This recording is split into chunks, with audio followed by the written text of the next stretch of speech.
الحمد لله الذي أبدع الأفلاك والأرضين، والصلاة والسلام على من كان نبيا وآدم بين الماء والطين.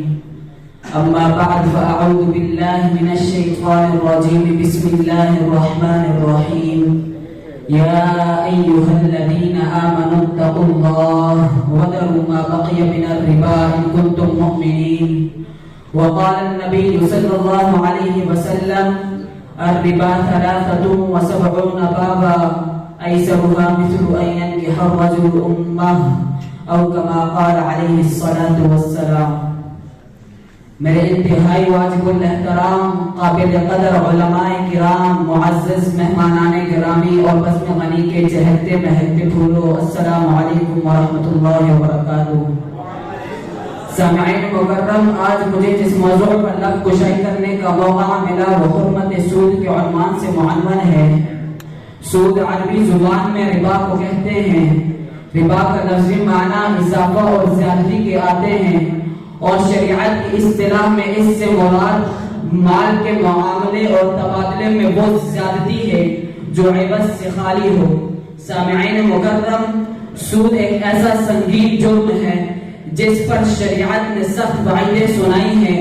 قرآن مجید میں سود کی حرمت کے متعلق خاص طور پر 5 جگہ پر تذکرہ ملتا ہے۔ مفسرین کے بیان کے مطابق سود کے بارے میں سب سے پہلے سورۃ الروم کی آیت نمبر 39 نازل ہوتی ہے، جس میں رب ذوالجلال ارشاد فرماتا ہے: وما آتیتم من ربا لیربو فی اموال الناس فلا یربو عند اللہ، اور یہ جو تم سود دیتے ہو تاکہ وہ لوگوں کے مالوں میں شامل ہو کر بڑھ جائے تو وہ اللہ کے نزدیک بڑھتا نہیں۔ اس کے بعد سورۃ النساء کی آیت نمبر 161 نازل ہوتی ہے، جس میں رب ذوالجلال یہود کی بدعمالیاں ذکر کرتے ہوئے ارشاد فرماتا ہے: وَأَخْذِهِمُ الرِّبَا وَقَدْ نُهُوا عَنْهُ وَأَكْلِهِمْ أَمْوَالَ النَّاسِ بِالْبَاطِلِ۔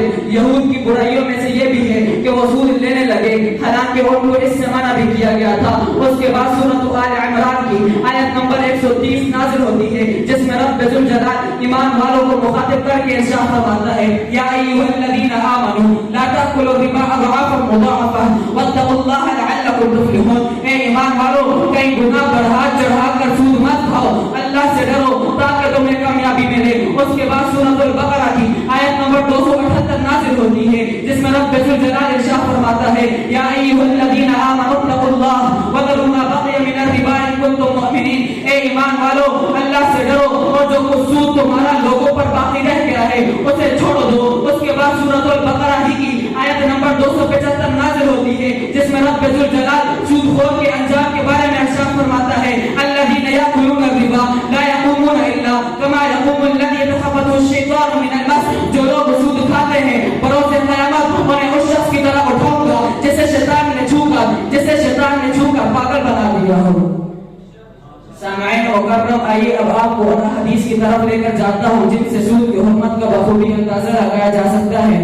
نبی علیہ السلام سود کی حرمت کے بارے میں ارشاد فرماتے ہیں، صحیح مسلم کی روایت ہے، حضرت جابر بن عبداللہ رضی اللہ تعالی عنہ روایت کرتے ہیں: لعن رسول اللہ صلی اللہ علیہ وسلم آکل الربا وموکلہ وکاتبہ وشاہدیہ وقالہم سواء۔ نبی علیہ السلام نے لعنت بھیجی ہے سود کھانے والے پر، سود کھلانے والے پر، سود کے لکھنے والے پر، سود کے دونوں گواہوں پر، اور فرمایا یہ سب کے سب سود کے گناہ و جرم میں برابر کے شریک ہیں۔ صحیح الترغیب والترہیب کی روایت ہے، حضرت عبداللہ بن مسعود رضی اللہ تعالی عنہ روایت کرتے ہیں: قال النبی صلی اللہ علیہ وسلم: الربا 73 بابا ایسرها مثل ان ينكح الرجل امه۔ نبی علیہ السلام نے فرمایا سود کے 73 درجات ہیں، جن میں سے سب سے کم درجہ گناہ میں ایسا جیسا کہ کوئی شخص اپنی نماز سے زنا کرے۔ مسند احمد کی روایت ہے، حضرت عبداللہ بن مسعود رضی اللہ تعالی عنہ روایت کرتے ہیں: قال النبی صلی اللہ علیہ وسلم: الربا وان كثر فإن عاقبته تسير إلى كل۔ نبی علیہ السلام نے فرمایا سود اگرچہ دیکھنے کے اعتبار سے زیادہ ہی دکھائی دے لیکن انجام کے اعتبار سے کم ہی ہوتا ہے۔ کسی شاعر نے بھی کیا خوب کہا: ربا